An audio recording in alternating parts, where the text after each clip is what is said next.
TET aspirants కోసం టీశాట్ ప్రతిష్టాత్మకంగా నిర్వహిస్తున్నటువంటి ఓరియంటేషన్ కార్యక్రమానికి స్వాగతం. ఈ వీడియోలో మనము పేపర్ 2లోని ఫిజికల్ సైన్స్ అంశాలలో భాగంగా మెకానిక్స్ యాంత్రిక శాస్త్రానికి సంబంధించిన ప్రాథమిక అంశాలు తెలుసుకునే ప్రయత్నం చేద్దాం. దీంట్లో వస్తువుల యొక్క స్థితులను కానివ్వండి, వాటి యొక్క చలనానికి సంబంధించినటువంటి అంశాలను కానివ్వండి అధ్యయనం చేసేటటువంటి శాస్త్రాన్ని యాంత్రిక శాస్త్రము మెకానిక్స్ అంటాము. ఇక్కడ ఒక వస్తువు యొక్క చలనం అనేది 3 రకాలుగా పరిగణించబడుతుందండి. దీన్ని మనము రేఖీయ చలనము లీనియర్ మోషన్, వక్ర చలనము లేదా భ్రమణ చలనము దీన్నే, మరియు సరళ హరాత్మక చలనము అనేటటువంటి అంశాలుగా మనం ఇక్కడ చెప్తాము. రేఖీయ చలనము, భ్రమణ చలనము మరియు సరళ హరాత్మక చలనాలుగా మనం ఇక్కడ చెప్తాము. ఒక వస్తువు సరళ రేఖా మార్గంలో గనక ప్రయాణిస్తూ ఉంటే దాని యొక్క చలనాన్ని రేఖీయ చలనమని, అదేవిధంగా వక్రరేఖా మార్గంలో ప్రయాణిస్తూ ఉంటే దాని యొక్క చలనాన్ని భ్రమణ చలనమని, అదేవిధంగా ఒక బిందువును ఆధారంగా చేసుకొని దానికి రెండు వైపులా అంటే సమతా స్థితి నుంచి ఇరువైపులా కదులుతూ ఉంటే ఆ చలనాన్ని సరళ హరాత్మక చలనంగా చెప్తాం. ఇక్కడ యాంత్రిక శాస్త్రంలో భాగంగా ఈ 3 రకాల చలనాలకు సంబంధించిన అంశాలను అధ్యయనం చేసే ప్రయత్నం చేద్దాం. దీంట్లో మొదటగా సదిశ రాశులు మరియు అదిశ రాశులు అనేటటువంటి 2 కాన్సెప్ట్స్ ఉంటాయి. వీటికి సంబంధించినటువంటి అంశాలను తెలుసుకునే ప్రయత్నం చేద్దాం.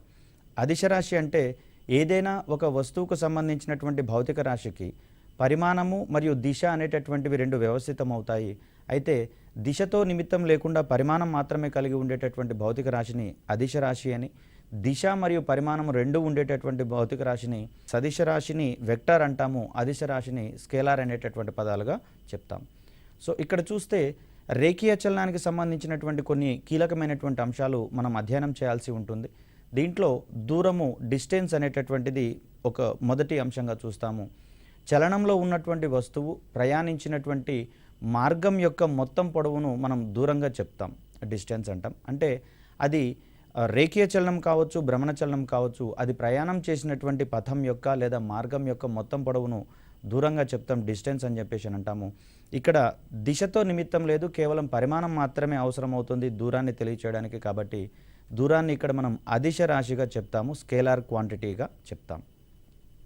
ఇక్కడ మరొక అంశము స్థానభ్రంశానికి సంబంధించి, అంటే ఏదైనా ఒక వస్తువు చలించేటటువంటి క్రమంలో, అది రేఖీయ చలనం కావచ్చు, భ్రమణ చలనం కావచ్చు, చలించేటటువంటి క్రమంలో ఆ వస్తువు యొక్క తొలి స్థానానికి మరియు తుది స్థానానికి మధ్య ఉండేటటువంటి కనిష్ట దూరం, అంటే ఇక్కడ మార్గం యొక్క మొత్తం పొడవు కాకుండా ఆ వస్తువు యొక్క తొలి మరియు తుది స్థానాల మధ్య ఉండేటటువంటి కనిష్ట దూరాన్ని మనం ఇక్కడ స్థానభ్రంశము డిస్ప్లేస్మెంట్ అనేటటువంటి పదంగా చెప్తాం. ఇక్కడ డిస్ప్లేస్మెంట్ గురించి చెప్పాల్సి వచ్చినప్పుడు దిశ అవసరం అవుతుంది, పర్టిక్యులర్గా పరిమాణం కూడా దాన్ని తెలియచేయాల్సి వస్తుంది. కాబట్టి దిశ మరియు పరిమాణం ఉన్నటువంటి ఈ స్థానభ్రంశాన్ని మనం ఇక్కడ సదిశ రాశిగా చెప్తాం, వెక్టర్ క్వాంటిటీగా చెప్తాం. ఇక్కడ ఏదైనా ఒక వస్తువు అనేది రేఖీయ చలనంలో ఉన్నటువంటి పరిస్థితులలో అక్కడ వస్తువు యొక్క ప్రయాణించినటువంటి దూరము మరియు స్థానభ్రంశముల యొక్క పరిమాణం అనేది సమానంగా ఉంటుంది. ఈ సందర్భంలో దూరము ఈజ్ ఈక్వల్ టు స్థానభ్రంశంగా మనం ఇక్కడ చెప్తాం. అంటే దూరం యొక్క పరిమాణము, స్థానభ్రంశం యొక్క పరిమాణము సమానంగా ఉంటాయి. మిగిలినటువంటి అన్ని సందర్భాలలో ఒకవేళ ఆ వస్తువు లీనియర్ మోషన్లో అంటే రేఖీయ చలనంలో ఉన్నా కూడా, ఇక్కడ రేఖీయ చలనంలో ఉన్నటువంటి వస్తువు ఒక బిందువు నుంచి బయలుదేరి నిర్దిష్ట దూరం ప్రయాణించిన తర్వాత తిరిగి తొలి స్థానానికి కనుక వచ్చినట్లయితే అక్కడ దూరం అనేది ఆ పథం యొక్క పొడవుకు రెట్టింపు ఉంటుంది, కానీ స్థానభ్రంశం అనేది శూన్యం అవుతుంది అనేటటువంటి అంశాన్ని ఇక్కడ మనం గుర్తుంచుకోవాలి. కాబట్టి ఇటువంటి సందర్భాలలో మనకి ఇక్కడ దూరం యొక్క విలువ స్థానభ్రంశం యొక్క విలువ కంటే ఎక్కువగా ఉంటున్నటువంటి పరిస్థితి మనకి ఇక్కడ కనిపిస్తూ ఉంది. రేఖీయ చలనంలో నిర్దిష్ట దూరం ఒకే దిశలో ప్రయాణిస్తే కనుక అక్కడ దూరము మరియు స్థానభ్రంశముల విలువ సమానం అవుతుంది. మరొక అంశాన్ని కనుక మనం గమనిస్తే ఇక్కడ వడికి సంబంధించినటువంటి అంశాన్ని మనం ఇక్కడ చూడాల్సి వస్తుంది. అంటే ప్రమాణ కాలంలో వస్తువులో కలిగేటటువంటి దూరం యొక్క మార్పు రేటుని rate of change of distance is nothing but ఇక్కడ వడిగా చెప్తాము. ఈ వడికి సంబంధించినటువంటి అంశాన్ని కనుక్కోవాలి అంటే వస్తువు ప్రయాణించినటువంటి దూరాన్ని అది ప్రయాణించినటువంటి కాలంతో భాగాహారం చేసినట్లయితే వడికి సంబంధించినటువంటి అంశం వస్తుంది. ఇక్కడ వడికి సంబంధించినటువంటి ప్రమాణాలు కనుక మనం గమనిస్తే మీటర్స్ పర్ సెకండ్, అదేవిధంగా కిలోమీటర్స్ పర్ హవర్ అనేటటువంటి అంశాన్ని ఇక్కడ మనం చూస్తాం. ఒక వస్తువు యొక్క వడిని కిలోమీటర్స్ పర్ హవర్లో ఇచ్చేదాన్ని మీటర్స్ పర్ సెకండ్లోకి మార్చాలి అంటే అక్కడ కిలోమీటర్ పర్ హవర్ క్వాంటిటీని 5/18 అనేటటువంటి భిన్నంతో గుణకారం చేస్తే అది మీటర్స్ పర్ సెకండ్లోకి మారేటటువంటి అంశాన్ని ఇక్కడ మనం గమనిస్తూ ఉంటాం. అదేవిధంగా ఒక వేగానికి సంబంధించినటువంటి అంశం చూస్తాం. ఇంత క్రితం వడి అనేది దూరానికి రిలేటెడ్గా ఉండేటటువంటి అంశం కాబట్టి, దూరం అనేది అదిశ రాశి కాబట్టి వడి అనేది కూడా అదిశ రాశే. అంటే దానికి కేవలం పరిమాణం మాత్రమే ఉంటుంది. దిశకు సంబంధించినటువంటి అంశాలలో నిర్దిష్టంగా దానిని స్పెసిఫికేషన్ చెయ్యము. అదేవిధంగా వేగానికి సంబంధించి చూస్తే రేట్ ఆఫ్ చేంజ్ ఆఫ్ డిస్ప్లేస్మెంట్ని ఇక్కడ మనం వేగం అంటాము. అంటే ప్రమాణ కాలంలో వస్తువు యొక్క స్థానభ్రంశంలోని మార్పు రేటును మనం ఇక్కడ వేగంగా చెప్తాము. ఇక్కడ వేగాన్ని కనుక్కోవాలంటే స్థానభ్రంశాన్ని, అంటే వస్తువు పొందినటువంటి స్థానభ్రంశాన్ని అది ప్రయాణించినటువంటి కాలంతో భాగారం చేస్తే మనకి ఇక్కడ వేగం యొక్క భౌతిక విలువ అనేది తెలుస్తుంది.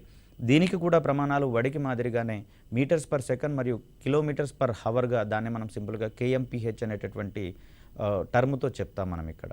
సో ఇక్కడ వేగం అనేది స్థానభ్రంశానికి రిలేటెడ్గా ఉంటుంది కాబట్టి స్థానభ్రంశం అనేది సదిశ రాశి కాబట్టి వేగం అనేది కూడా సదిశ రాశిగానే మనము భావించాల్సి వస్తుంది. అదేవిధంగా మరొక కీలకమైనటువంటి అంశం ఇక్కడ త్వరణానికి సంబంధించినటువంటి అంశం యాక్సిలరేషన్ అంటాం దీన్ని మనము. Rate of change of velocity is nothing but acceleration లేదా త్వరణంగా చెప్తాము. అంటే ఒక వస్తువు యొక్క వేగంలోని మార్పు రేటుని మనం ఇక్కడ త్వరణం అంటాము.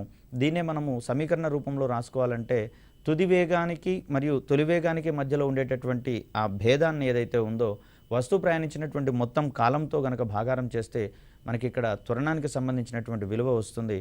ఇక్కడ త్వరణానికి సంబంధించినటువంటి ప్రమాణాలు మీటర్స్ పర్ సెకండ్ స్క్వేర్, అదేవిధంగా సెంటీమీటర్స్ పర్ సెకండ్ స్క్వేర్ అనేటటువంటి అంశాలుగా మనం ఇక్కడ చూస్తాము. ఇక్కడ వేగం అనేది స్థానభ్రంశానికి రిలేట్ అవుతుంది కాబట్టి అది సదిశ రాశి అని చెప్పుకున్నాము. అదేవిధంగా త్వరణం అనేది వేగం మీద డిపెండ్ అయి ఉంటుంది. వేగంలోని మార్పు రేటు త్వరణం కాబట్టి ఇక్కడ వేగము మరియు త్వరణం రెండు కూడా సదిశ రాశులుగా మనం ఇక్కడ భావించాల్సి వస్తుంది. అదేవిధంగా త్వరణానికి సంబంధించి చూస్తే ధనాత్మక త్వరణము, రుణాత్మక త్వరణము మరియు శూన్య త్వరణం అనేటటువంటి అంశాలు మనకు కనిపిస్తూ ఉంటాయి. ఒక వస్తువు యొక్క వేగం అనేది క్రమక్రమంగా పెరుగుతూ పోతూ ఉంటే అక్కడ వేగం యొక్క విలువ పెరుగుతున్నంతసేపు అది ధనత్వరణాన్ని కలిగి ఉంటుంది, పాజిటివ్ యాక్సిలరేషన్ అనేది కలిగి ఉంటుంది. అదేవిధంగా ఒక వస్తువు యొక్క వేగం అనేది క్రమక్రమంగా తగ్గుతూ ఉంటే అది రుణత్వరణాన్ని కలిగి ఉంటున్నటువంటి పరిస్థితి కనిపిస్తూ ఉంటుంది. ఒక వస్తువు యొక్క వేగము స్థిరంగా ఉంటే, అది సమవేగంతో గనక ప్రయాణిస్తూ ఉంటే అక్కడ త్వరణం అనేది శూన్యమవుతున్నటువంటి పరిస్థితిని మనం ఇక్కడ గమనిస్తూ ఉంటాం. త్వరణానికి సంబంధించి 3 విలువలు ఉంటాయి: ధనత్వరణము, రుణత్వరణము మరియు శూన్యత్వరణాలు. వస్తువు యొక్క వేగం పెరుగుతూ ఉంటే అక్కడ ధనత్వరణాన్ని కలిగి ఉంటుంది. ఫర్ ఎగ్జాంపుల్ బస్టాండ్ నుంచి బయలుదేరినటువంటి బస్సు యొక్క వేగం అనేది క్రమక్రమంగా పెరుగుతుంది కాబట్టి దానికి ధనత్వరణాన్ని కలిగి ఉంటుంది. అదేవిధంగా బస్ స్టాప్ని సమీపించేటటువంటి బస్సు వేగము అనేది క్రమక్రమంగా తగ్గుతూ ఉంటుంది కాబట్టి అది రుణత్వరణాన్ని కలిగి ఉంటుంది. రహదారి మీద ప్రయాణించేటటువంటి క్రమంలో అది సమవేగంతో ప్రయాణిస్తూ ఉంటే, అంటే సమాన కాల వ్యవధుల్లో సమాన వేగాన్ని పొందుతూ ఉంటే దాన్ని సమవేగం అంటాము. సో సమవేగంతో ప్రయాణించేటప్పుడు దాని యొక్క త్వరణం అనేది శూన్యమవుతుంది. ఒక వస్తువు యొక్క త్వరణం శూన్యమైనంత మాత్రాన అది నిశ్చల స్థితిలో ఉన్నట్లుగా కాదు, సమవేగంతో ప్రయాణిస్తున్నట్లుగా మనం భావించాల్సి ఉంటుంది. ఇవన్నీ కూడా మనకు అసర్షన్ అండ్ రీజనింగ్ రిలేటెడ్ క్వశ్చన్స్గా, స్టేట్మెంట్ రిలేటెడ్ క్వశ్చన్స్గా వచ్చేటటువంటి అవకాశం ఉంది కాబట్టి ఇవి చాలా కీలకమైనటువంటి అంశాలుగా పరిగణించాల్సి వస్తుంది. అదేవిధంగా స్వేచ్ఛగా కింద పడేటటువంటి వస్తువుకి కూడా ఒక భూమి యొక్క ఆకర్షణ ప్రభావం వలన త్వరణం అనేది వ్యవస్థితమవుతుంది. అలా స్వేచ్ఛగా కొంత ఎత్తు నుంచి కిందకి పడేటటువంటి వస్తువుకు ఉండేటటువంటి త్వరణాన్ని మనం ఇక్కడ గురుత్వ త్వరణంగా చెప్తాము, గ్రావిటేషన్. ఇక్కడ మరొక ముఖ్యమైనటువంటి అంశంగా ద్రవ్యవేగం అనేది మనకు కనిపిస్తూ ఉంటుంది. ద్రవ్యవేగం అనేది ఒక వస్తువు యొక్క ద్రవ్యరాశికి అది చలించేటటువంటి వేగానికి మధ్య ఉండేటటువంటి లబ్ధాన్ని మనం ఇక్కడ ద్రవ్యవేగంగా చెప్తాము. గమనంలో ఉన్నటువంటి వస్తువు యొక్క ద్రవ్యరాశి మరియు వేగంలో యొక్క లబ్ధాన్ని మనం ఇక్కడ ద్రవ్యవేగంగా చెప్తూ ఉంటాం. వస్తువు ద్రవ్యవేగం యొక్క పరిమాణాన్ని గనక పెంచాల్సి వస్తే అక్కడ ద్రవ్యరాశిని మనం మార్చలేం కాబట్టి సింపుల్గా వేగాన్ని గనక మారిస్తే ఆటోమేటిక్గా ద్రవ్యవేగం అనేది మారిపోయేటటువంటి పరిస్థితి కనిపిస్తూ ఉంది. అదేవిధంగా వేగం అనేది సదిశ రాశి అని భావిస్తున్నాం కాబట్టి ద్రవ్యవేగం అనేది కూడా మనకు సదిశ రాశిగానే కనిపిస్తూ ఉంది. ద్రవ్యవేగానికి సంబంధించినటువంటి ప్రమాణాలను కనుక మనం పరిశీలించాల్సి వస్తే గ్రామ్ సెంటీమీటర్ పర్ సెకండ్, అదేవిధంగా కిలోగ్రామ్ పర్ సెకండ్ అనేటటువంటి అంశాలుగా మనం ఇక్కడ చూస్తాము ద్రవ్యవేగానికి సంబంధించినటువంటి ప్రమాణాలను. అదేవిధంగా యాంత్రిక శాస్త్రంలో మరొక కీలకమైనటువంటి అంశంగా బలం అనేటటువంటిది కనిపిస్తుంది. ఫోర్స్ అని అంటాం దీన్ని మనం. ఇక్కడ బలం అంటే ఏంటి అంటే ఒక వస్తువు యొక్క స్థితిని మార్చడానికి ప్రయత్నించేటటువంటి ఒక భౌతిక రాశిగా మనకి ఇక్కడ బలం అనేది కనిపిస్తూ ఉంటుంది. మరింత స్పెసిఫిక్గా చెప్పాలి అంటే నిశ్చల స్థితిలో ఉన్నటువంటి వస్తువు చలించడానికి కారణమయ్యేటటువంటిది, అదేవిధంగా చలించేటటువంటి వస్తువును నిశ్చల స్థితికి తీసుకొని రావడానికి దోహదపడేటటువంటి ఒక భౌతిక రాశిగా మనకి ఇక్కడ బలం అనేది కనిపిస్తూ ఉంటుంది. బలానికి సంబంధించినటువంటి ప్రమాణాలు కనుక మనం చూస్తే డైన్లు మరియు న్యూటన్లు అనేటటువంటి అంశంగా మనం ఇక్కడ చూస్తాం. ఇక్కడ బలం అనేది రెండు రకాలుగా జనిస్తుందండి. వీటిని మనము అంతర్గత బలాలు మరియు బహిర్గత బలాలు అనేటటువంటి అంశాలుగా చూస్తాం. ఒక వస్తువు అంతర్గతంగానే కొన్ని రకాలైనటువంటి బల ప్రభావాలకు లోనవుతుంది. ఇది మనకు ప్రవాహులకు సంబంధించి చూస్తే సంసంజన బలాలు, అసంజన బలాలు అని, అదేవిధంగా పరమాణువుల స్థాయిలలో ఉండేటటువంటి ఆకర్షణ బలాలు, ఇవన్నీ కూడా అంతర్గత బలాలుగా మనం పరిగణించాల్సి వస్తుంది. అదేవిధంగా వేరొక వస్తువు ప్రభావం వల్ల బలం అనేది అక్కడ కనిపిస్తూ ఉంటే దాన్ని మనము బహిర్గత బలాలు, ఎక్స్టర్నల్ ఫోర్సెస్గా మనం అక్కడ చెప్తాం. ఇంటర్నల్ ఫోర్సెస్ మరియు ఎక్స్టర్నల్ ఫోర్సెస్. అదేవిధంగా ఈ బలానికి సంబంధించినటువంటి రెండు ప్రమాణాల మధ్య ఎస్ఐ ప్రమాణాలు అయితే న్యూటన్ అంటాము, సిజిఎస్ ప్రమాణాలు అయితే డైన్స్ అంటాము. ఈ రెండింటికి మధ్య ఉండేటటువంటి పరస్పర సంబంధం మీద కూడా క్వశ్చన్ రావడం జరిగింది. ఒక న్యూటన్ యొక్క విలువ 10⁵ డైన్స్కి సమానం అన్నట్లుగా మనం ఇక్కడ గమనించాల్సి వస్తుంది. ఇక్కడ మరొక కీలకమైనటువంటి అంశంగా మనకు గమన నియమాలు అనేవి కనిపిస్తూ ఉంటాయి. దీంట్లో 3 గమన నియమాలను అందించడం జరిగింది. వీటికి సంబంధించినటువంటి ప్రాథమిక అంశాలను వివరించిన శాస్త్రవేత్తగా మనకు న్యూటన్ మహాశయుడు కనిపిస్తూ ఉంటారు. సో మొదటి గమన నియమానికి సంబంధించి చూస్తే వస్తువుపై బాహ్యబలం ప్రమేయం లేనంత వరకు ఆ వస్తువు తన యొక్క స్థితిని మార్చుకునే ప్రయత్నం చేయదు. అంటే ఏ స్థితిలో ఉండేటటువంటి వస్తువు అదే స్థితిలో ఉండడానికి ప్రయత్నిస్తుంది అనేటటువంటి అంశాన్ని మొదటి గమన నియమం అనేది మనకు తెలియజేస్తుంది. మరింత స్పెసిఫిక్గా చెప్పాలి అంటే వస్తువుపై ఏ బాహ్యబల ప్రమేయం లేనంత వరకు ఒక వస్తువు విరామ స్థితిలో ఉంటే విరామ స్థితిలో ఉండడానికి ప్రయత్నిస్తుంది. అదేవిధంగా చలనంలో ఉంటే గనక అది సమవేగంతో రుజుమార్గంలో ప్రయాణించడానికే ప్రయత్నిస్తుంది, కానీ దాని యొక్క స్థితిని మార్చుకునే ప్రయత్నం చేయదు ఎటువంటి బాహ్యబల ప్రమేయం లేనంత వరకు అనే విషయాన్ని ఇక్కడ మనకు మొదటి గమన నియమం చెప్తుంది. అంటే వస్తువు తన యొక్క స్థితిని మార్చుకోలేనటువంటి పరిస్థితి ఇక్కడ కనిపిస్తుంది. ఈ అశక్తతని మనము జడత్వానికి సంబంధించినటువంటి భావనగా చెప్తాం. అంటే జడత్వానికి సంబంధించినటువంటి ప్రాథమిక అంశాలను వివరించిన గమన నియమము ఏది అంటే ఈ ఓరియంటేషన్లో మనం మొదటి గమన నియమాన్ని పేర్కొనాల్సి వస్తుంది. సో మరొక అంశాన్ని చూస్తే ఇక్కడ ఒక అసెర్షన్ ఇచ్చాము, దాని కింద 3 రకాలైనటువంటి రీజనింగ్స్ని ఇవ్వడం జరిగింది. సో దీనికి సంబంధించి చూస్తే ఒక వస్తువు నిశ్చల స్థితిలో ఉంది అంటే కింద ఇచ్చినటువంటి 3 ఏది ప్రాథమిక కారణము లేదా ప్రధాన కారణం అయ్యేందుకు అవకాశం ఉంటుందనేది ఇక్కడ చూడాలి. సో R1 చూస్తే దాని యొక్క త్వరణం శూన్యమైనట్లుగా, అదేవిధంగా R2 చూస్తే దాని యొక్క వేగం శూన్యమైనట్లుగా, అదేవిధంగా R3ని కనుక మనం గమనిస్తే దాని యొక్క స్థానంలో మార్పు శూన్యమైనట్లుగా మనం ఇక్కడ గమనిస్తూ ఉంటాం.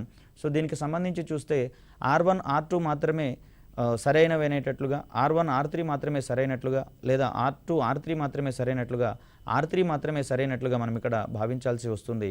సో దీనికి సంబంధించినటువంటి సమాధానాన్ని కనుక మనం గమనిస్తే వస్తువు యొక్క స్థితిలో మార్పు లేకపోతే అది నిశ్చల స్థితిలో ఉన్నట్లుగా మనం భావించాల్సి వస్తుంది, కాబట్టి R3 సరైనది. అదేవిధంగా ఒక వస్తువు యొక్క వేగము శూన్యం అయితే అది ఖచ్చితంగా దాని యొక్క స్థానాలలో మార్పు లేనట్లుగా మనం గమనించాల్సి వస్తుంది, కాబట్టి అక్కడ అది స్థిరంగా ఉన్నట్లుగానే మనం భావించాల్సి వస్తుంది. అదేవిధంగా ఒక వస్తువు యొక్క త్వరణం కనుక శూన్యమైతే అక్కడ దాని యొక్క వేగంలోని మార్పు రేట్ అనేది శూన్యం అవుతుంది, కాబట్టి ఇక్కడ 3కి సంబంధించినటువంటి అంశంగా మనం ఇక్కడ చూస్తూ ఉంటాం. చలనానికి సంబంధించి రేఖీయ చలనానికి సంబంధించి కనుక మనం ఒకటి గమనిస్తే L/R = m/v. ఇక్కడ m/v అనేటటువంటిది మనకు అక్కడ ద్రవ్యవేగంగా చెప్తుంది. అదేవిధంగా R అనేటటువంటిది భ్రమణ చలనంలో ఉన్నటువంటి లేదా వక్ర మార్గంలో ఉన్నటువంటి పథం యొక్క వ్యాసార్థంగా మనకి ఇక్కడ చెప్తే ఇక్కడ ఒక వస్తువు భ్రమణ చలనంలో ఉన్నా లేకపోతే పరమాణువు చుట్టూతో ఎలక్ట్రాన్ తిరుగుతున్నటువంటి క్రమంలో కూడా ఇక్కడ మనము దీన్ని ఆపాదించుకోవచ్చు. ఇక్కడ అధిక కక్షలోకి గనక ఒక వస్తువు ప్రయాణించినట్లయితే అక్కడ వ్యాసార్థం ఎక్కువగా ఉన్నట్లయితే వేగం అనేది తగ్గుతూ ఉంటుంది, కాబట్టి అధిక కక్షలలో చలించేటటువంటి లేదా అధిక వ్యాసార్థం ఉన్నటువంటి కక్షల్లో చలించేటటువంటి వస్తువుల యొక్క వేగం అనేది తక్కువ అవుతుందని, అదేవిధంగా కక్ష యొక్క వ్యాసార్థము తక్కువగా ఉన్నట్లయితే అక్కడ చలించేటటువంటి వస్తువు యొక్క వేగం ఎక్కువ అవుతున్నట్లుగా మనకి ఇక్కడ సమీకరణాన్ని బట్టి మనం అర్థం చేసుకోవచ్చు. ఇక్కడ బలానికి సంబంధించినటువంటి అంశాలను చూస్తూ ఉన్నాం. విరామ స్థితిలో ఉన్నటువంటి వస్తువును చలింపచేయడానికి ప్రయత్నించేది, అదేవిధంగా చలించేటటువంటి వస్తువులను విరామ స్థితికి తీసుకుని వచ్చేటటువంటి అంశాలుగా మనం ఇక్కడ బలాన్ని చూస్తూ ఉన్నాం. మరో రకంగా చెప్పాలి అంటే ఒక వస్తువు యొక్క ద్రవ్య వేగంలో మార్పుకు దోహదపడేటటువంటి ఒక అంశంగా, భౌతిక అంశంగా మనం ఇక్కడ బలానికి సంబంధించినటువంటి అంశాన్ని వివరించేటటువంటి ప్రయత్నం చేస్తాం. అదేవిధంగా చలనానికి సంబంధించినటువంటి ప్రయోగాలు చేసినటువంటి శాస్త్రవేత్తగా మనకు అరిస్టాటిల్ కనిపిస్తూ ఉంటారు. ఇక్కడ అరిస్టాటిల్ ప్రకారము చలించేటటువంటి వస్తువులను బాహ్య బలం అనేది ముందుకు తోస్తుందనేటటువంటి అంశాలను వివరించడం జరిగింది. ఫర్ సపోజ్ చిన్నపిల్లవాళ్ళు టైర్లతో ఆట ఆడేటటువంటి క్రమంలో దాన్ని నిర్ణీత ఇంటర్వెల్స్లో అంటే ప్రమాణ కాలాలలో దానిని కొట్టుకుంటూ ముందుకు వెళ్ళేటటువంటి పరిస్థితి మనకు కనిపిస్తుంది. అటువంటి పరిస్థితులలో అక్కడ మనం ప్రయోగించేటటువంటి బలం టైర్ని ముందుకు తోయడం ద్వారా అది భ్రమణచలనంలో ప్రయాణించేటటువంటి క్రమాన్ని మనం అక్కడ గమనిస్తాము. అదేవిధంగా వాలుతలాల మీద ప్రయోగాలు చేసినటువంటి శాస్త్రవేత్తగా మనకి ఇక్కడ చలనాలకు సంబంధించి గెలీలియో కనిపిస్తూ ఉంటారు. సో ఇక్కడ న్యూటన్ మొదటి గమన నియమానికి సంబంధించి మొదటి గమన నియమానికి సంబంధించి బాహ్య బల ప్రమేయము లేనంత వరకు ఒక వస్తువు యొక్క త్వరణం శూన్యమవుతుంది అనేటటువంటి అంశాన్ని ఇక్కడ మనకు కనిపిస్తూ ఉంది. దీన్ని మనం బాహ్య బల ప్రమేయాన్ని నెట్ ఎక్స్టర్నల్ ఫోర్స్గా మనం అక్కడ చెప్తాం. ఇక్కడ మొదటి గమన నియమం వివరించేటటువంటి ప్రాథమిక అంశాన్ని జడత్వంగా మనం ఇక్కడ చెప్పుకున్నాం. అదేవిధంగా ఈ జడత్వం అనేటటువంటి భౌతిక రాశి వస్తువుల యొక్క ఏ ధర్మం మీద ఆధారపడి ఉంటుంది అంటే ఆ వస్తువుల యొక్క ద్రవ్యరాశి మీద ఆధారపడి ఉంటుంది. ఏ వస్తువుకైతే ద్రవ్యరాశి అధికంగా ఉంటుందో ఆ వస్తువులకు జడత్వం ఉంటుంది. అంటే మరో రకంగా చెప్పాలంటే వస్తువుల యొక్క ద్రవ్యరాశి మరియు జడత్వం రెండు కూడా ఒకదానికొకటి అనులోమానుపాతంలో ఉన్నట్లుగా మనకి ఇక్కడ కనిపిస్తూ ఉంటుంది. ఇక్కడ జడత్వానికి సంబంధించి చూస్తే 3 రకాలైనటువంటి జడత్వ భావనలు మనకి ఇక్కడ కనిపిస్తూ ఉంటాయి. దాంట్లో మొదటిది కనుక మనం గమనిస్తే ఒక వస్తువు తనంతట తానుగా తన యొక్క దిశను మార్చుకోలేనటువంటి అశక్తతను దిశా జడత్వం అని చెప్పేసి అంటారు. So inertia due to direction అనేటటువంటి అంశంగా ఇక్కడ మనం చూస్తూ ఉంటాం. ఫర్ ఎగ్జాంపుల్ గమనించినట్లయితే రేఖీయ చలనంలో ప్రయాణించేటటువంటి ఒక వాహనము వక్ర మార్గంలోకి ప్రయాణించేటటువంటి క్రమంలో అందులో ఉన్నటువంటి ప్రయాణికులు సడన్గా ఆ దిశను మార్చుకోలేక వక్ర మార్గానికి ఆవలి వైపుకి తూలిపడేటటువంటి పరిస్థితి మనకు అక్కడ కనిపిస్తూ ఉంటుంది. సో దీన్ని మనము దిశా జడత్వానికి సంబంధించినటువంటి భావనగా మనం ఇక్కడ చెప్తాం. అదేవిధంగా చూస్తే చక్రాలు ప్రయాణించేటటువంటి క్రమంలో వాటికి దుమ్ము ధూళికణాలు అంటుకునేటటువంటి పరిస్థితి మనకు కనిపిస్తూ ఉంటుంది. ఇలా ఒక వాహనము గమనంలో ఉండేటటువంటి పరిస్థితులలో అవి అక్కడ ఉన్నటువంటి బిందువు దగ్గర స్పర్శరేఖ మార్గంలో విసిరివేయబడేటటువంటి పరిస్థితి మనకు కనిపిస్తుంది. దీనికి ప్రధాన కారణంగా మనం ఇక్కడ దిశా జడత్వానికి సంబంధించినటువంటి భావనగా మనం చెప్పుకుంటూ ఉంటాం. మరొక అంశాన్ని కనుక గమనిస్తూ ఉంటే ఇక్కడ విరామ జడత్వం అనేది మనకు కనిపిస్తూ ఉంటుంది. అంటే విరామ స్థితిలో ఉన్నటువంటి వస్తువు తన స్థితిలోని మార్పును వ్యతిరేకించేటటువంటి ధర్మాన్ని మనం ఇక్కడ విరామ జడత్వం అనేటటువంటి పేరుతో మనం ఇక్కడ చెప్తాం. ఇనర్షియా డ్యూ టు రెస్ట్ అనేటటువంటిది మనం ఇక్కడ చెప్పుకునేటటువంటి పదం. ఫర్ ఎగ్జాంపుల్ చూసినట్లయితే చెట్లకు ఉండేటటువంటి పండ్లను రాల్చాలి అంటే అక్కడ చెట్టు కొమ్మ అనేది నిశ్చలంగా ఉంటుంది. తత్ఫలితంగా దానికి అంటుకొని ఉన్నటువంటి పండు కూడా నిశ్చల స్థితిలోనే ఉంటుంది. దానిని గనక అక్కడ నేలకు రాల్చాలి అంటే చెట్టు కొమ్మను గనక గట్టిగా ఊపినట్లయితే ఆ చెట్టు కొమ్మ ఊగినంత వేగంగా పండు కూడా ఊగలేదు. కాబట్టి అది పండు అనేది నిశ్చల స్థితిలోనే ఉండడానికి ప్రయత్నించేటటువంటి ధర్మం వల్ల అది నేలకు రాలిపోయేటటువంటి పరిస్థితి కనిపిస్తుంది. దీనికి ప్రధాన కారణంగా విరామ జడత్వాన్ని మనం పేర్కొంటూ ఉంటాం. అదేవిధంగా బట్టల నుంచి దుమ్ము ధూళికణాలను అదేవిధంగా బట్టలను ఉతికిన తర్వాత వాటిలోని నీటి బిందువులను వేరు చేసేటటువంటి క్రమంలో కూడా మనకి ఇక్కడ విరామ జడత్వం అనేది కనిపిస్తూ ఉంటుంది. సో బట్టలను దులిపినప్పుడు విరామ జడత్వం వలన దుమ్ము ధూళికణాలు మరియు దాంట్లో ఉండేటటువంటి నీటి బిందువులు అనేవి వేరుపడేటటువంటి పరిస్థితిని మనం ఇక్కడ చూస్తాం. అదేవిధంగా నిశ్చల స్థితిలో ఉన్నటువంటి వాహనం కనుక సడన్గా కదిలినట్లయితే అందులో ఉన్నటువంటి ప్రయాణికులు వెనుకకు తూలేటటువంటి పరిస్థితి కనిపిస్తూ ఉంటుంది. ఎందుకంటే బస్సు లేదా వాహనం అనేది నిశ్చల స్థితిలో ఉన్నప్పుడు అందులో ఉన్నటువంటి ప్రయాణికులు సైతం నిశ్చల స్థితిలో ఉంటారు. సడన్గా వాహనం ముందుకు కదిలినప్పుడు అందులో ఉన్నటువంటి ప్రయాణికులు తమ యొక్క స్థితిలోని మార్పును అంటే విరామ స్థితిని మార్చుకోలేనటువంటి అశక్తత ఉంటుంది. కాబట్టి వారు వెనుకకు పడిపోయేటటువంటి అంశం కనిపిస్తుంది. అంతేకాని వాహనం కదిలినప్పుడు వాహనం వెంబడి వారు కదిలేటటువంటి పరిస్థితి అనేది కనిపించదు సడన్గా కదిలిన పరిస్థితులలో. అదేవిధంగా మరొక రకమైనటువంటి జడత్వాన్ని కనుక మనం గమనిస్తే గమన జడత్వానికి సంబంధించినటువంటి అంశాన్ని మనం ఇక్కడ చూస్తాం. ఒక వస్తువు చలించేటటువంటి క్రమంలో తన యొక్క చలనంలోని మార్పును మార్చుకోలేనటువంటి పదార్థ అశక్తతని లేదా వస్తువు యొక్క అశక్తతని గమన జడత్వంగా మనం ఇక్కడ చెప్తాం. ఫర్ ఎగ్జాంపుల్ చూసినట్లయితే కదులుతున్నటువంటి ఏదైనా ఒక వాహనం నుంచి ప్రయాణికులు దిగాలి అంటే సడన్గా వారు నిశ్చల స్థితికి వస్తే గనక కింద పడిపోయేటటువంటి ప్రమాదం ఉంటుంది. కాబట్టి ఆ చలించేటటువంటి వాహనం దిశగానే సదరు ప్రయాణికులు కొంత దూరం ప్రయాణించాల్సి వస్తుంది. క్రమక్రమంగా వారి యొక్క వేగాన్ని తగ్గించుకుంటూ నిశ్చల స్థితికి వచ్చేటటువంటి ప్రయత్నం అనేది వారు చేయడం జరుగుతుంది. ఇది ఎందుకు అంటే ప్రధానంగా మనము గమన జడత్వానికి సంబంధించినటువంటి అంశంగా మనం ఇక్కడ చూస్తాం. అదేవిధంగా ప్రయాణించేటటువంటి వాహనంలో ఉన్నటువంటి ప్రయాణికులు వాహనానికి సడన్గా బ్రేకు కనుక వేసినట్లయితే అక్కడ బస్సు వచ్చేటటువంటి నిశ్చల స్థితికి వచ్చేటటువంటి ప్రయత్నం చేస్తుంది. కానీ వాహనంలో ఉన్నటువంటి ప్రయాణికులు నిశ్చల స్థితికి వచ్చేటటువంటి ఆ మార్పును వ్యతిరేకించే ధోరణి కలిగి ఉంటారు. కాబట్టి ముందుకు తూలి పడిపోయేటటువంటి పరిస్థితి మనకు అక్కడ కనిపిస్తుంది. దీనికి ప్రధాన కారణంగా అక్కడ ప్రయాణికులకు ఉండేటటువంటి గమన జడత్వానికి సంబంధించినటువంటి అంశాలను ప్రధానంగా మనం పేర్కొనాల్సి వస్తుంది. అదేవిధంగా న్యూటన్ రెండవ గమన నియమానికి సంబంధించినటువంటి అంశాలను మనం చూస్తాం. ఇక్కడ న్యూటన్ రెండవ గమన నియమం అనేది ద్రవ్య వేగాన్ని వివరించేటటువంటి ప్రయత్నం చేస్తుంది. మొదటి గమన నియమం అయితేనేమో జడత్వాన్ని, ఇనర్షియాని ఎక్స్ప్లెయిన్ చేసేటటువంటి ప్రయత్నం చేస్తుంది. రెండవ గమన నియమం అనేది ప్రధానంగా ద్రవ్య వేగాన్ని, మూమెంటంని వివరించేటటువంటి ప్రయత్నం చేస్తుంది. ఇక్కడ న్యూటన్ రెండవ గమన నియమం ప్రకారము ఒక వస్తువు యొక్క ద్రవ్య వేగంలోని మార్పు రేటు దానిపై ప్రయోగించినటువంటి బలానికి సమానంగా ఉంటుందనేటటువంటి అంశాన్ని వివరిస్తుంది.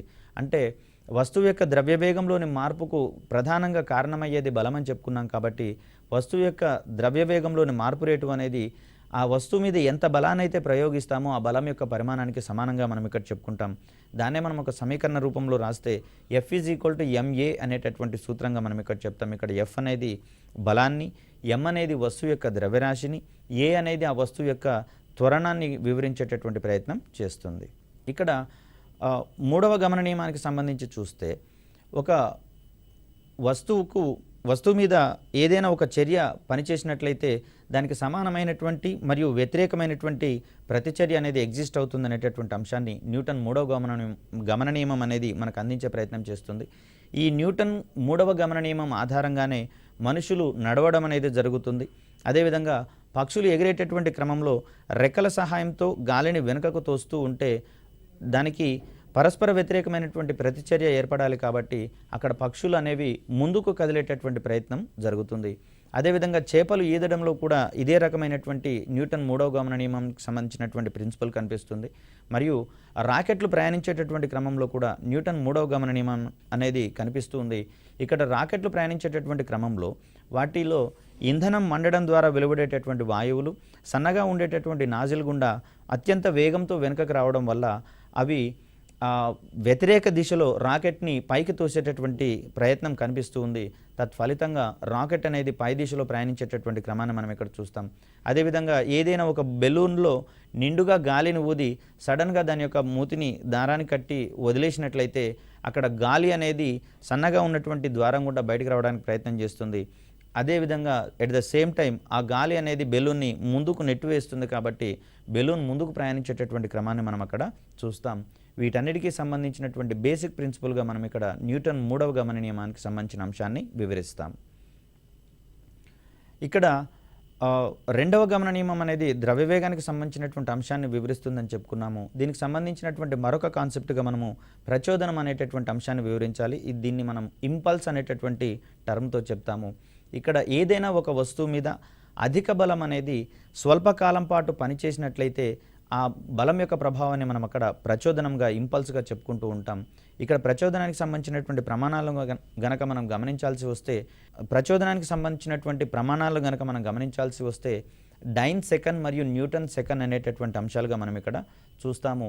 అయితే ప్రచోదన బలం యొక్క ప్రభావాన్ని గనక తగ్గించాలి అంటే ప్రచోదన బలం పనిచేసేటటువంటి సమయాన్ని పెంచితే అక్కడ ప్రచోదన బలం యొక్క ప్రభావం అనేది కనిష్ట స్థాయికి తగ్గించడం జరుగుతుంది. అయితే ఎక్కువ బలం అనేది స్వల్పకాలం పాటు అంటే తక్కువ కాలం పాటు ప్రయోగించబడితే ప్రచోదన ప్రభావం అనేది గరిష్టంగా ఉంటుంది. ఇక్కడ ప్రచోదన ప్రభావం తగ్గించాలి అంటే అక్కడ బలం పనిచేసేటటువంటి సమయాన్ని పెంచేటటువంటి ప్రయత్నం చేయాల్సి ఉంటుంది. కనుకనే గట్టిగా ఉండేటటువంటి తలాల మీద దూకేటటువంటి క్రమంలో కాళ్లకు దెబ్బ తగిలేటందుకు ఎక్కువగా అవకాశం ఉంటుంది. కాబట్టి అక్కడ గుండ్రంగా దొల్లుకుంటూ పోయినట్లయితే ప్రచోదన బల ప్రభావం పనిచేసేటటువంటి కాల పరిమితి పెరగడం వల్ల బల ప్రభావం అనేది తగ్గుతుందనే ఓరియంటేషన్ మనం అక్కడ గుర్తుంచుకోవాలి. సడన్గా దూకినట్లయితే కాళ్లకు దెబ్బ తగలడానికి ప్రధాన కారణము ప్రచోదన బల ప్రభావము అది తక్కువ సమయంలో ప్రయోగించబడడం అనేటటువంటి అంశాన్ని ఇక్కడ మనం చూస్తాం. ఇక్కడ ప్రచోదన బలానికి సంబంధించినటువంటి అంశాలలో బల ప్రభావాన్ని తగ్గించేటటువంటి సందర్భాల గురించి అధికంగా ప్రశ్నలు రావడం అనేది జరిగింది. ఇక్కడ లాంగ్ జంప్ పోటీలలో దూకే స్థలం వద్ద, అంటే ఆటగాళ్ళు దూకేటటువంటి స్థలం వద్ద ఇసుకను ఉంచడం జరుగుతుంది. తత్ఫలితంగా ఆటగాడు దూకినటువంటి సందర్భంలో ఇసుకలో కొంత దూరం ముందుకు పోయేటటువంటి ప్రయత్నం జరుగుతుంది. కాబట్టి అక్కడ కాలం యొక్క పరిమితి పెరుగుతూ ఉండడం వల్ల ప్రచోదన బల ప్రభావం తగ్గుతూ ఉంటుంది. తత్ఫలితంగా ఆటగాడి యొక్క కాళ్లకు ఎటువంటి ఇబ్బంది కలగని పరిస్థితి మనం గమనించవచ్చు. గట్టితలంపై గనక దూకినట్లయితే సడన్గా దెబ్బ తగిలేందుకు అవకాశం ఎక్కువగా ఉంటుంది. అదేవిధంగా క్రికెట్ బంతిని క్యాచ్ పట్టేటటువంటి క్రమంలో ఇక్కడ సడన్గా పట్టినట్లయితే అక్కడ బాల్ గాలిలో ప్రయాణించేటటువంటి క్రమంలో దానికి ద్రవ్యవేగం అనేది ఎక్కువగా ఉంటుంది.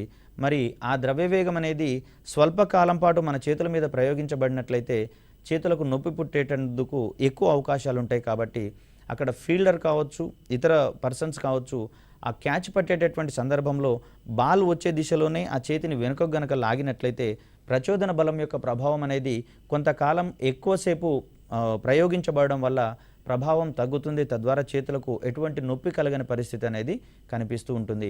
దీనికి ప్రధాన కారణంగా మనం ప్రచోదన బల ప్రభావాన్ని తగ్గించుకోవాలి అంటే బలం ప్రయోగించబడేటటువంటి సమయాన్ని పెంచాలి అనేటటువంటి అంశాన్ని ఇక్కడ మనం గమనించుకోవాలి.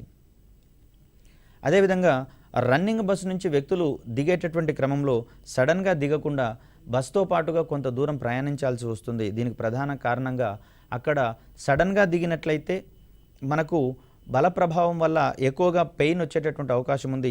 కొంత దూరం బస్సు ప్రయాణించేటటువంటి దిశలోనే ప్రయాణించినట్లయితే అక్కడ బల ప్రభావం అనేది ఎక్కువ కాలం పాటు ప్రయోగించబడి ప్రభావం అనేది తగ్గేటటువంటి క్రమాన్ని మనం ఇక్కడ చూస్తాం. అదేవిధంగా వాహనాల యొక్క షాక్ అబ్జర్వర్స్ పనిచేయడంలో మరియు గోడలలోకి మేకులను దింపేటటువంటి క్రమంలో సుత్తితో మేకును కొట్టినట్లయితే ఎక్కువ బలం అనేది తక్కువ కాలం పాటు ప్రయోగించడం వల్ల ఆ మేకు అనేది గోడలోకి సులువుగా దిగేటటువంటి పరిస్థితి మనకు కనిపిస్తుంది. అదేవిధంగా పింగాణి మరియు గాజు సామాగ్రిని తరలించేటటువంటి సందర్భంలో బాక్సులలో అవి ప్రయాణించేటటువంటి క్రమంలో గతుకుల రోడ్లో ప్రయాణించేటప్పుడు లేదా స్పీడ్ బ్రేకర్స్ వచ్చినప్పుడు గోడలకు తగిలేటటువంటి అవకాశం ఉంటుంది. కాబట్టి అక్కడ అవి పగిలిపోయే ప్రమాదం ఉంటుంది. సో ఇలా జరగకుండా ఉండడం కోసం ఆ పెట్టెలలో ప్యాక్ చేసేటటువంటి క్రమంలో పేపర్లను కానివ్వండి, దుస్తులకు సంబంధించినటువంటి అంశాలను కానివ్వండి, అదేవిధంగా ధర్మకోలు, గడ్డి సంబంధించినటువంటి అంశాలను దాంట్లో ఫిల్ చేసినట్లయితే అక్కడ ప్రచోదన బల ప్రభావం అనేది ఎక్కువ కాలం పాటు ప్రయోగించబడడం వల్ల అక్కడ పగిలిపోకుండా వాటిని సురక్షితంగా మనము ట్రాన్స్పోర్ట్ చేసేటందుకు వీలనేది కలుగుతుంది. సో ఇలా మనకు మెకానిక్స్కి సంబంధించినటువంటి విషయాలలో చూస్తే రేఖీయ చలనానికి సంబంధించినటువంటి ప్రాథమిక అంశాలలో సదిశ రాశులు ఉన్నాయి, అదిశ రాశులు ఉన్నాయి. ఇవి ఒకదానితో ఒకటి లింక్ అవుతున్నటువంటి పరిస్థితులలో అవి ఏవి సదిశ రాశి అవుతుంది, ఏవి అదిశ రాశి అవుతుంది అనేటటువంటి విషయంలో కొంచెము గందరగోళం పడేటందుకు అవకాశం ఎక్కువగా ఉంటుంది.